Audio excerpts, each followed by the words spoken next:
الحمد للہ وحدہ والصلاة والسلام علی من لا نبی بعدہ اما بعد۔ کیو ٹیلی ویژن دیکھنے والے تمام ہی ناظرین کو دنیا بھر میں جہاں جہاں اس وقت ہمارا یہ پروگرام دیکھا جا رہا ہے، سب کو بہت ہی خلوص اور احترام کے ساتھ عامر لیاقت حسین کا السلام علیکم۔ پروگرام ہے آئیے اپنی اصلاح کریں۔ کبھی کبھی میں سوچتا ہوں ناظرین کرام، اپنے اس پروگرام کے عنوان پر اللہ سبحانہ و تعالیٰ بھی کتنا کریم ہے۔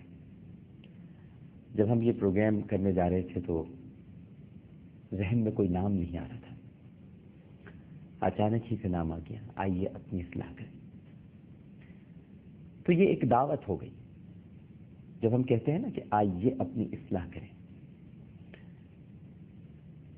تو اس کا مطلب یہ ہوتا ہے کہ اس میں دعوت دینے والا بھی شامل ہے، خالی ان سے مخاطب نہیں ہے جن کو دعوت دی جا رہی ہے۔ لیٹس پیور آور سیلف، اس کا مطلب یہ ہے کہ ہم سب اپنے آپ کو پاک کرنا چاہتے ہیں۔ آئیے ہم اپنے آپ کو پاک کریں، اپنی اصلاح کریں۔ اور دعوت تو کوئی بھی کر سکتا ہے، کیونکہ ناظرین کرام، انسان دعویٰ بڑے سے بڑا کر لے بڑا آسان ہے۔ وہ اس طرح کہ اگر دعوے ہی سے کام بن گیا ہوتا، صرف دعوے سے، تو ظاہر ہے کہ آج ہر شخص بہت بڑا ہو جاتا، بڑا کامل ہو جاتا، بڑا مکمل ہو جاتا، اکمل ہو جاتا۔ مگر صرف دعویٰ بغیر دلیل کے مزہ نہیں ہے اس میں، جب تک دعوے کے ساتھ دلیل نہ ہو۔ یعنی آپ یوں سمجھ لیجئے کہ آپ کسی کو چیک لکھ کر بھیج دیں، اور چیک پہ لکھ دیں آپ 5 لاکھ روپے جناب، اور وہ آپ نے بھیج دیا، یہ آپ کا دعویٰ ہے۔ اب بینک میں پیسے ہی نہیں ہیں، یہ آپ کی دلیل ہے۔ تو ایسے دعوے کا کیا فائدہ کہ جس میں دلیل نہ ہو؟ لہذا وہ چیک باؤنس ہو جائے گا۔ لہذا اعمال کا چیک بھی انسان کو ایسا لکھنا چاہیے کہ جو صرف دعوے پر مبنی نہ ہو، بلکہ اعمال میں عبودیت کی ایسی چاشنی ہو، ایسی دلیل ہو کہ جب آپ قبر میں جائیں تو وہ سارے اعمال کے چیک باؤنس نہ ہو بلکہ کیش ہو جائے، اور چاروں طرف سے آپ کو یہ سزائیں آنے لگیں کہ اللہ کا ایک نیک بندہ قبر میں آ گیا ہے، اس کے لیے بہشت کے دروازوں کی جانب کھڑکیاں کھول دو تاکہ وہاں سے اس کو ٹھنڈی ٹھنڈی ہوا آتی رہے۔ ناظرین کرام، حق یہ ہے کہ اگر محبت ہو تو محبت میں ہزاروں قسم کے عیب بھی خوبی بن جاتے ہیں، اور محبت کبھی بھی عیب نہیں ڈھونڈتی۔ محبت کو اس عیب میں بھی خوبیاں دکھائی دیتی ہیں، یہ ہے سچی محبت۔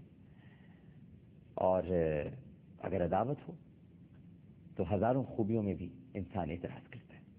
لوگ کہتے ہیں کہ ہمیں بڑی محبت ہے فلاں سے، یا مثال کے طور پر چلیے آپ سے مخاطب ہوں، کسی نے آپ سے کبھی کہا ہوگا آپ تو بہت ماشاءاللہ اچھے طرز عمل کا مظاہرہ کرتے ہیں، گھر میں سب کا خیال رکھتے ہیں، وقت پر سارے کام کر لیتے ہیں۔ یہ کوئی تعریف تو نہ ہوئی، یہ تو آپ کی خوبیاں بیان ہو رہی ہیں۔ مزہ تو تب ہے جب آپ کے عیبوں پر نگاہ نہ جائے اور ان میں بھی خوبیاں بیان کی جائیں۔ عیب پر نگاہ نہیں ڈالنی چاہیے بھائی، ورنہ عیب تو ڈھونڈ لینا کوئی مشکل بات ہی نہیں ہے۔ اچھے سے اچھے بات کرنے والے اور اچھے سے اچھے انسان کے اندر میں بھی نگاہ عیب ڈھونڈ لیتی ہے۔ جبھی تو اس نگاہ کو روک کے رکھا، کیوں کہا پروردگار نے کہ انسانی آنکھ میرے نور کا احاطہ نہیں کر سکتی، وہ مجھے نہیں دیکھ سکتی۔ اس کی کیا وجہ ہے؟ جبکہ آنکھ میں تو نور ہے، آنکھ میں تو نور ہی ہوتا ہے نا ناظرین۔ آنکھ میں نور ہے تو پھر وہ نور کو کیوں نہیں دیکھ سکتی؟ کیونکہ آنکھ میں سے نور نکل جائے تو وہ بے نور ہو جاتی ہے، بینائی چلی جائے تو پھر دکھائی نہیں دیتا۔ اس لیے رکھا کیونکہ یہ آنکھ میں نور تو ہے، لیکن یہ دراصل عیب تلاش کرتی ہے، یہ لوگوں کے عیوب دیکھتی ہے۔ یہ وہ نور نہیں ہے جس نور کو اس نور سے دیکھنا ہے۔ وہ تو اس وقت ہوگا جب یہ دنیا فانی ختم ہو جائے گی، پھر وہاں پر کوئی فانی نہیں رہے گا، اور جب کوئی فانی نہیں رہے گا تو پھر جو ہمیشہ سے ہے، ہمیشہ سے تھا، ہمیشہ ہی رہے گا، پھر اس کا دیدار نصیب ہوگا۔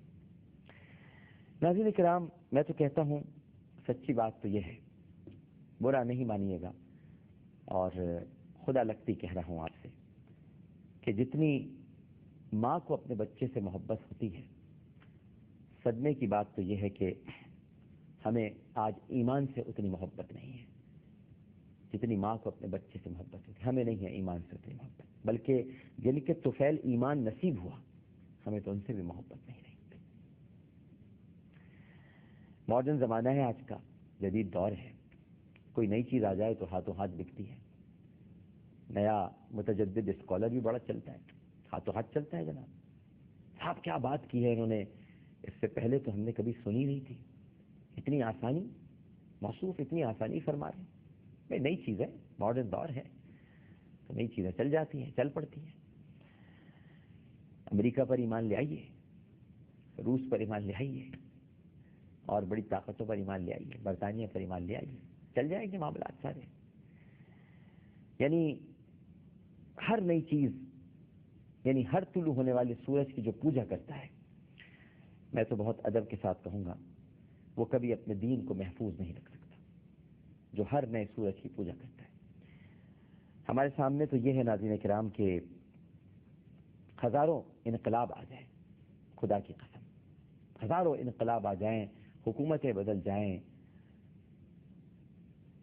طاقتیں کسی اور کے پاس چلی جائیں، لیکن ہمارا حال تو یہ ہے، اور ہونا بھی چاہیے ہمارا حال، کہ جو جناب محمد مصطفیٰ صلی اللہ علیہ وآلہ وسلم سے جو ہمیں ایمان ملا ہے، بس اسی کو اپنائیں، وہی ہمارا ورثہ ہے۔ اس کے علاوہ ہمیں کوئی فکر نہیں کرنی چاہیے۔ کس بات کی فکر؟ کوئی فکر نہیں ہونی چاہیے۔ بس جو نبی کریم صلی اللہ علیہ وآلہ وسلم کے در سے ایمان عطا ہو گیا، وہ ایمان بہت بڑی دولت ہے۔